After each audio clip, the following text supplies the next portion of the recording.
هلو هلو هلو، ازيكم عاملين ايه؟ معاكم نجلاء باهر او نوجا فاشن ادفايزر، والنهارده جايين نتكلم على حاجه مهمه جدا من حاجات الشتاء اللي لازم تكون موجوده في دولابك وبتعوضنا كتير عن فكره المنطو او البلطو، كمان اسهل في اللبس عن البلطو، وهي الكابات. الكابات كان زمان الناس بتعتقد ان هي بس لكبار السن، لكن ظهرت موديلات جديده بتناسب من اول سن مثلا 20 21 لحد السن الكبير. الكابات اتغيرت اشكالها كتير، دخل فيها ماتيريالز كتير، منها الصوف ومنها الفرو ومنها الجلد كمان. تعالوا اكلمكم على الموديلات الجديده السنه دي. من اكتر الحاجات الترندي السنه دي هو الكاب اللي عامل زي شانيل، او واخد الباترن بتاع شانيل اللي هو البوكلات. بيبقى ابيض في اسود او بيج في اسود، وساعات بيكون الوان كتير، ساعات بيكون بالفرو او بالجلد. طبعا الفرو بيديه غناوه جدا، بيكون مناسب اكتر لفتره المساء والسهره زي ما بيقولوا كده بالنسبه للفير. لكن لو مطعم بالجلد ممكن تلبسيه صباحي عادي، بتلبسي الكاب الابيض في اسود او الاحمر في اسود، وبيكون بالجلد مثلا داير ما يدور. في ناس ما بتحبش الكاب قوي، بيكون تقيل على الكتف. كمان في الموضه الشيلان تقدري تلبسيها في اي وقت. كمان الترندي السنه دي ان الشال ممكن تلبسيه لوحده او تتلبس مع الفير بتاعه.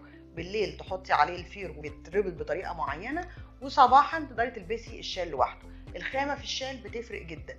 الخامه الكشمير طبعا من اغلى وارقى الخامات، كمان تتميز بحاجه مهمه جدا ان وزنها خفيف جدا على الكتف، لكن بتدفي دفى فظيع. الفير مش لازم يكون طبيعي، طبعا الطبيعي كلنا بنحبه مع كل الملاحظات عليه، لكن هو بيدي لوك غني جدا، كمان بيبقى عامل ريفلكشن على الوش حلو جدا.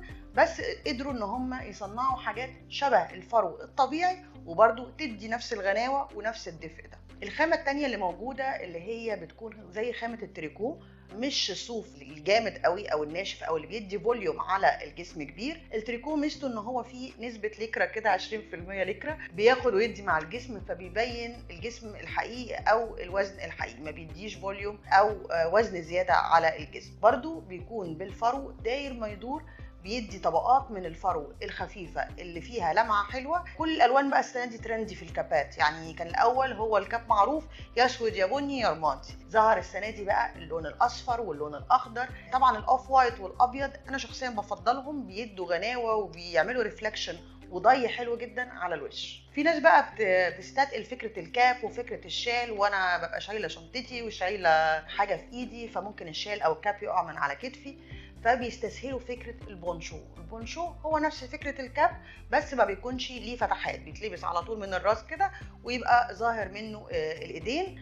برضو موجود بالطريقتين، بالفرو او بالجلد، الاثنين موجودين. وساعات بيطعموا البونشو ده ببايات بسيط جدا، البايات اصغر حجم للبايات يا دوبك يدي ضي للقماش. من الشيلان اللي طالعه ترندي جدا الحاجات اللي داخل فيها الفرو بتاع الارنب. فرو الارنب بيتميز ان الوانه هاديه وتسبيغه سهل جدا، لان هو الارنب نفسه لونه ابيض وناعم جدا، فبيتعمل منه الالوان الحلوه اللي هي الباستيل. والوان الباستيل السيزون ده او الوان الفواتح طالعه ترندي جدا. كمان الالوان الكشمير، كل درجات الكشمير من اول البيجات لحد الروز كلها موجوده في الشيلان مع تطعيمات من فرو الارنب. اتكلمنا كمان على الكاب التريكو، عاملين منه ديزاين بكم، يعني بيتلبس زيه زي الجاكيت، بس بيكون مش متفصل قوي على الجسم، بيكون مدي وسع. الناس اللي عايزه تلبس حاجه اوفر سايز وهي طبعا طالعه ترندي، هيبقى الكاب ده